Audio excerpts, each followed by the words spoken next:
That's all we need to be focused on. Share the message. Live it. Do it. Let's go. Smells on deck. Shalom, shalom. This is Brother Maurice with One Nation, One Power, Church of Christ, coming to you with a nugget of truth. Why were you created?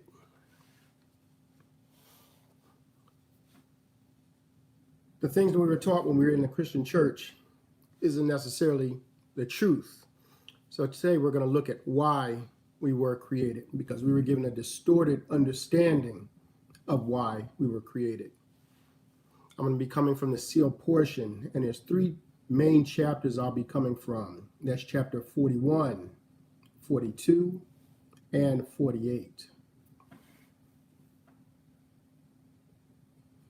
In the sealed portion, chapter 41, starting at verse 8, and it says, "And if the Father had a reason or a purpose for which he created you, then would not it be appropriate that the Father teach unto you the reason for your creation, or rather, the reason for which he caused you to be created?" Verse 9, "And now I say unto you, that the Father hath given unto us the reason why we were created. And do you think that he caused us to be created, that we might be miserable and unhappy forever?"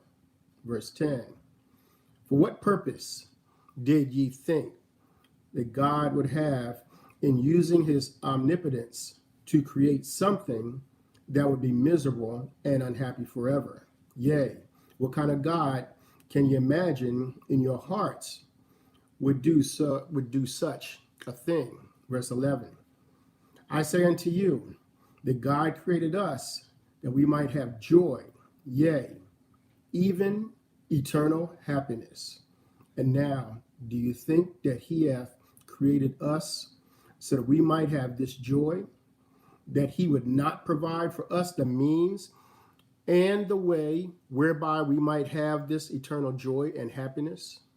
Verse 12, "Do you think that he would create us and then leave us to ourselves to create our own happiness and provide for our own means whereby we might obtain this happiness?"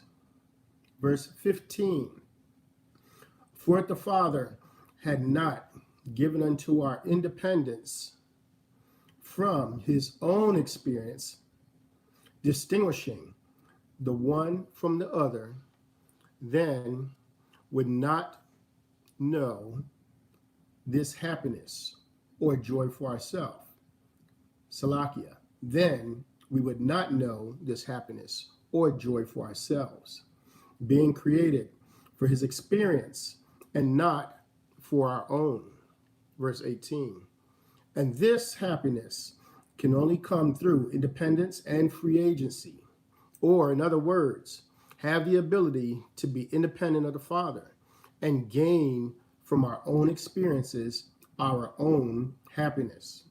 Verse 19, "And now, once we have these experiences and have felt this joy, even the state of eternal happiness, to whom do you think that we shall give praise and thanksgiving for this happiness that we enjoy? Do we think that we shall thank ourselves for giving us this happiness?" The sealed portion, chapter 42, starting at verse 42. "And this is the mystery and the understanding the Lord hath commanded me to give unto you in plainness, even that the Father of us all, the great Creator, who have given us life and all things for our happiness, even this wondrous being doth not take glory unto himself." 43, "For his work and his glory is to bring to pass the immortality and eternal life of all his children." Did you hear that? He said, his work and his glory is to bring to pass the immortality and eternal life of all his children. This is his glory, and the praise and honor of his children. He doth not require of them. The only thing that he required of them is that they have eternal joy in a state of happiness forever. Verse 44. Now, this is a thing that I am to teach unto you, even this great mystery that have not been revealed unto you because of the stumbling blocks that have been placed before you, because of your wickedness and your lack of understanding. Verse 45. And now, I would that ye should imagine in your minds and hearts the image of a wonderful Father, who loveth all his children and desire that all of them be happy. Do you think that this Father would have his children fall down at his feet and kiss his feet and bow down before him and worship him? 46.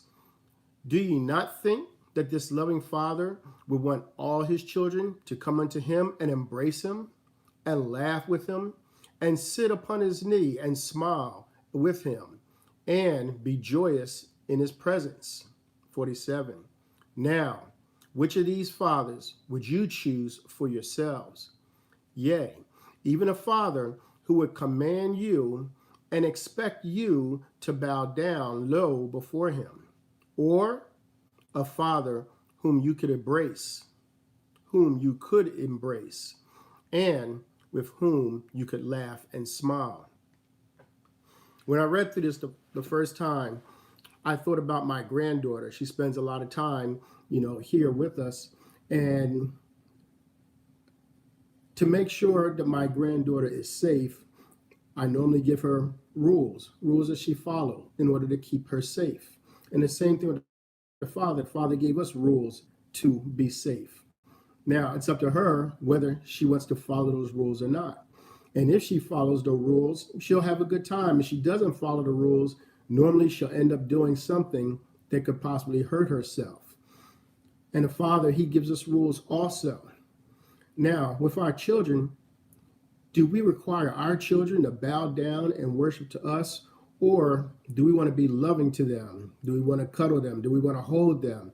Do we want them to not be fearful of us, but to enjoy being around us? And when you think about your children, you should be able to think about our Father also that's in heaven, because they're both the same. We both want the same things, and we both want good things to come from our children.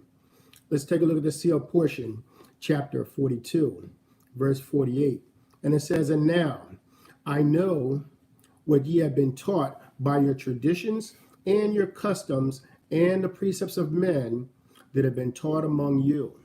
But these are not the precepts and the truths of the Father.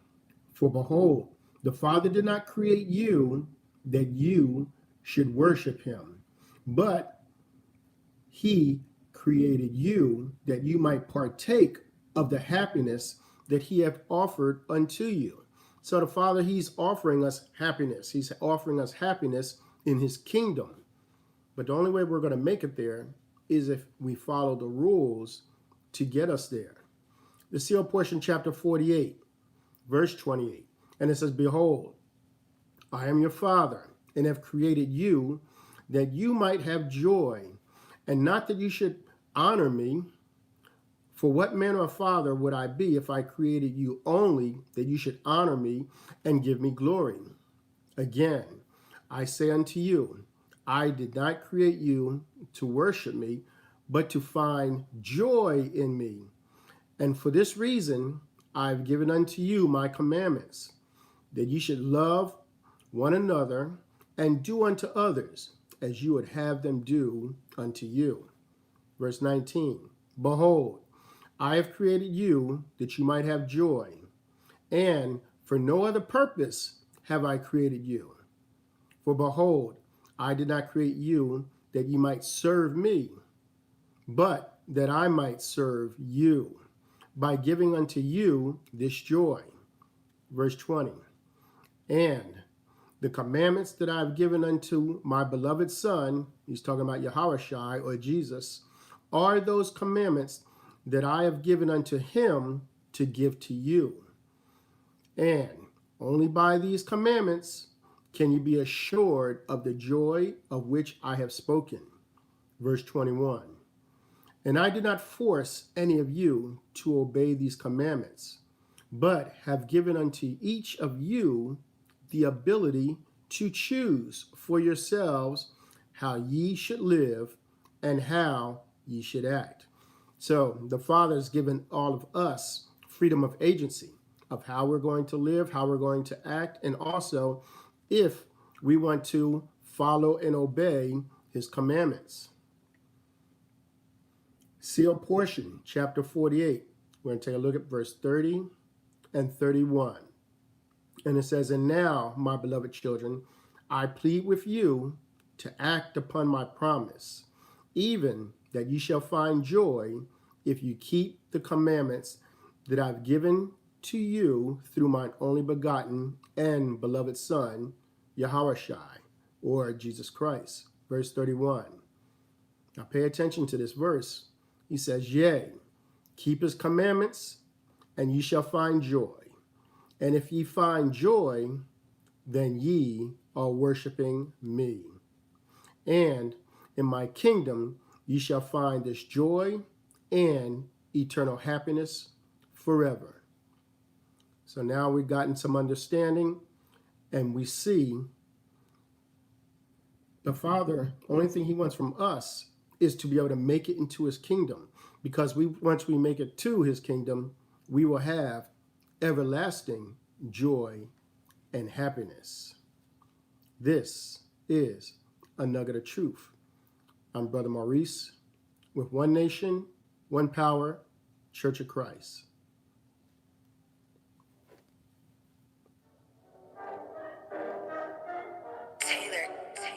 King. Let me bring that good news in. Yeah. Repentance and baptism. That's all we need to be focused on. Share the message. Live it. Do it. Let's go. Smells on deck.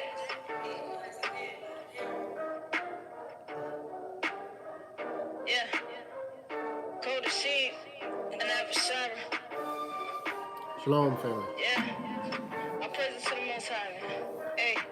Come out that fire like is you done or is you finished? Smells on that, don't need to flex, big bro bringing that business. No need to stress, no we got that focus is on the kingdom. When I call no mind, try to mind, I find this hard to let it slide. Keeping it real, Father help me, I need patience, I need discernment. Can't turn back now, your grace is insufficient, I don't deserve it. You pick me up and dust me off and told me that I'm worth it. Can't let you down, won't let you down, commanded to be perfect. On that I'm working, so many flaws I'm hurting. At times I question my calling and purpose, like is it worth it? The headache and the madness that surface. Did he choose me on my belly, scratching the surface questions? I am not certain, but time is winding down. We at the end. Even non-believers know now, just refuse to bow down since the truth that came forward. His word, yes I comprehend. Now you and man, that still portion be going in. Second Nephi 3:12. Wherefore, the fruit of thy loins shall write, and the fruit of the loins of Judah shall write, and that which shall be written by the fruit of thy loins, and also that which shall be written by the fruit of the loins of Judah, shall grow together unto the confounding of false doctrines, and laying down the contentions, and establishing peace among the fruit of thy loins, and bringing them to the knowledge of the